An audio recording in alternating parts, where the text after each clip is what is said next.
Presented by Raz Music.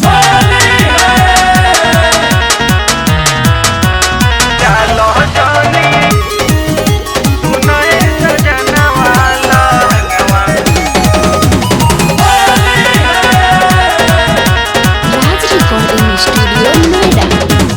लागो तपाला सहल जाता भीतरे भीतर कतर लागो तपाला सहल जाता भीतरे भीतर कतर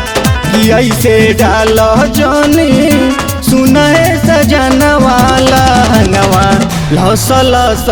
करता कि ऐसे डाल जनी सुनए सजना वाला हंगवा लस लस करता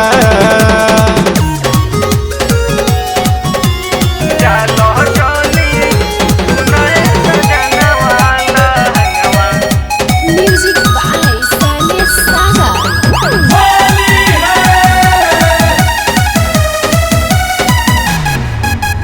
होली में इतना बड़ा नसाइल नए चोली दिहल नासी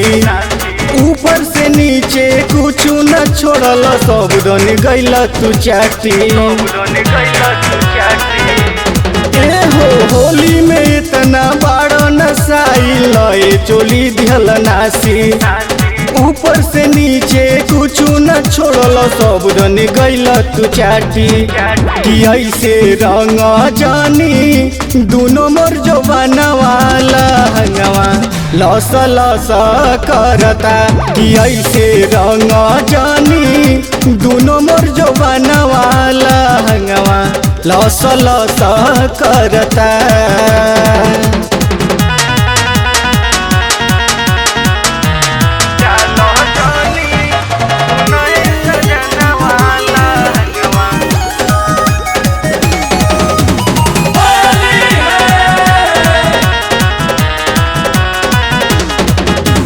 करन जबरी रंगन सगरी सुन देवरवन के साथे हुआ पूरी अभी बनल नहीं के आटा लागल मोर हाथे ए हो करन जबरी रंगन सगरी सुन देवरवन के साथे हुआ पूरी अभी बनल नहीं के आटा लागल मोर हाथे कि ऐसे हलर हलर डाल जनी रंगवाला हंगवा लसर लस करता कि ऐसे डाल जनी दुर्गा सजनवाला हंगवा लस लस करता लागत पाला सहल जाता भीतरे भीतर कतर कि ऐसे डाल जनी सुनए सजना वाला हंगवा लस लस